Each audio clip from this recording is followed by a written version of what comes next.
07. Backum. The people are called Backums in the galaxy back. Make cheap things. When I got off the space bus, in the morning, the first thing someone come up to me and said, "How would you like to buy a cheap watch, or maybe you would like to have a cheap raido?" I said, "Nothing for me right now."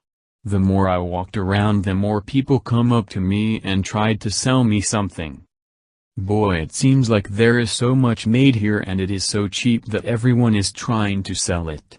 Some of the things I have seen and the prices are not bad either. I walked down one street and there are stores everywhere and people everywhere.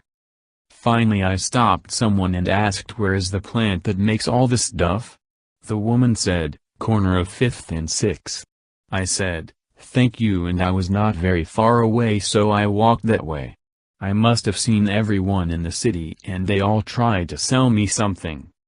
I think I have seen everything they make here at least 20 times. Finally I got to the factory and went inside. I got up to the front desk and said, "Could I see the owner of the company please?"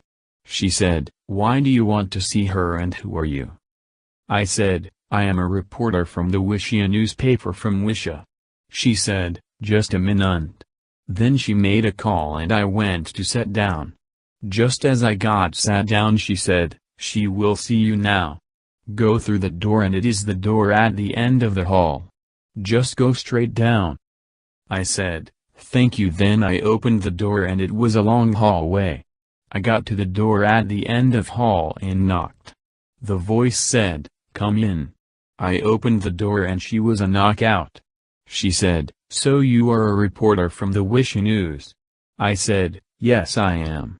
She said, "What brings you here anyway?" I said, "I am reporting on and going to every town to see how they live and what they make. So far here I have seen almost every person on the town and they have tried to sell me something. Don't you have distributors sell what you make on other towns?" She said, "We used to, but all of them quit for one reason or another and we never replaced them." I said, "Why didn't you just replace them anyway?" She said, "You can't say I didn't try. Everyone would not take the job because what we make is so cheap that it does not last long and then you will have to buy another one. Then girlfriends started to ship everything we make but 4 times the money and everyone started to buy theirs. We could not make it to last because everyone here expects it not to last and if they find out different we will go out of business."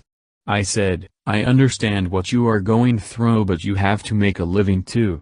She said, "That is why we sell what we make to everyone that wants to buy something." I said, "I see now." She said, "What can I sell you cheap?" I said, "Well, show me what you make and we will see." She said, "Follow me and find out." We got up and she opened the door and went down the long hall and back to the front desk. She said to the girl behind the desk, "I am going to show him the showroom." She just shook her head as we went by.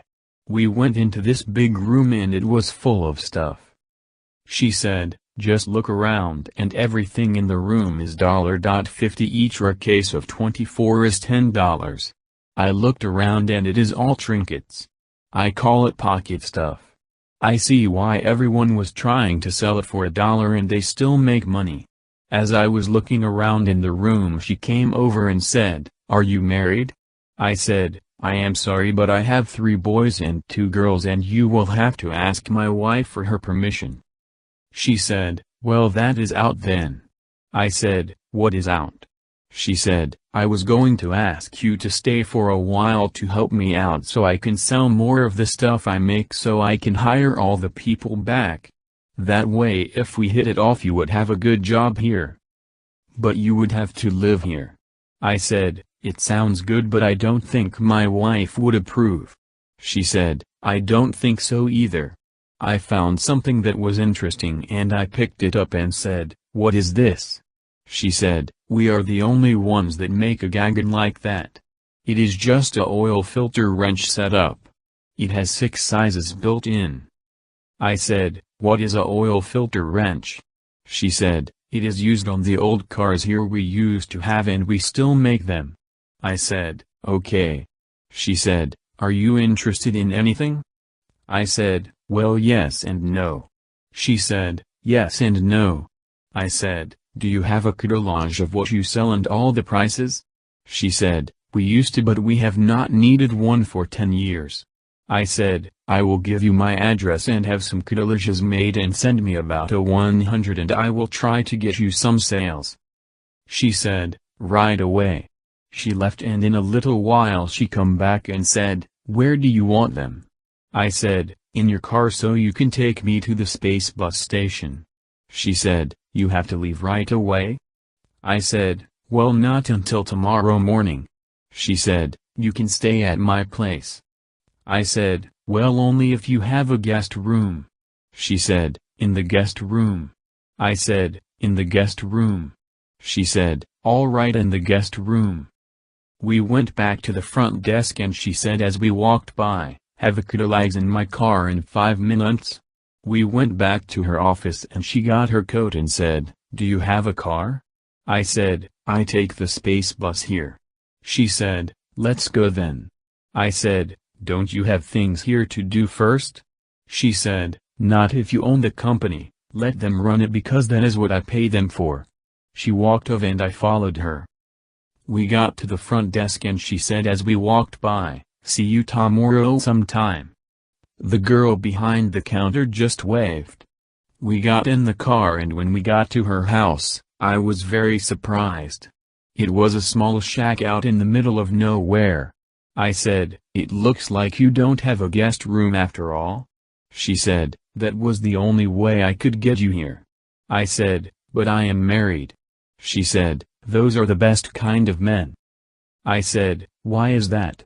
She said, "All I wanted from any man is just a good time and that is all. Every man on this town was to marry me and I keep saying no to all of them. All I want is a good time and that is all." I said, "All you want is a good time and then go home." She said, "You got it right."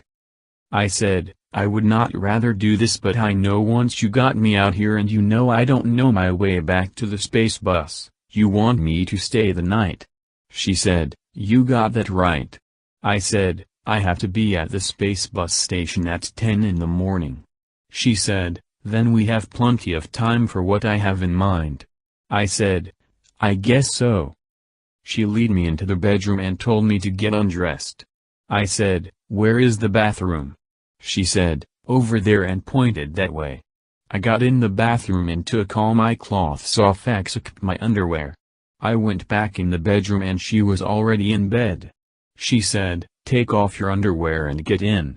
I took them off and got in. Then she grabbed me and I felt something funny. Something was in the bed that I did not know what it was. I put my hand under the blankets and sure enough it was A. The next morning I woke up and she was still sleeping. I went into the bathroom and got dressed. Just as I got out of the bathroom she said, "What did you got dressed for?" I said, "It is 9:30 and it is time to go." She said, "When are you coming back to this town again?" I said, "I plan to visit every town every month for 1 year and every 2 months after that." She said, "I will be waiting." I said, "I can't wait either." She got up and got dressed and we left. Just as we pulled into the space bus station the space bus pulled in. I said, "What timing?" She said, "Don't forget where to go when you get here." I said, "I won't." I went over to one of the shippers and said, "Can you go and get the catalogs in that car and put them in my room on the bus?" The guy said, "Sure," and I waved by and got on the space bus. Written by Jack Wisha for the Wisha newspaper.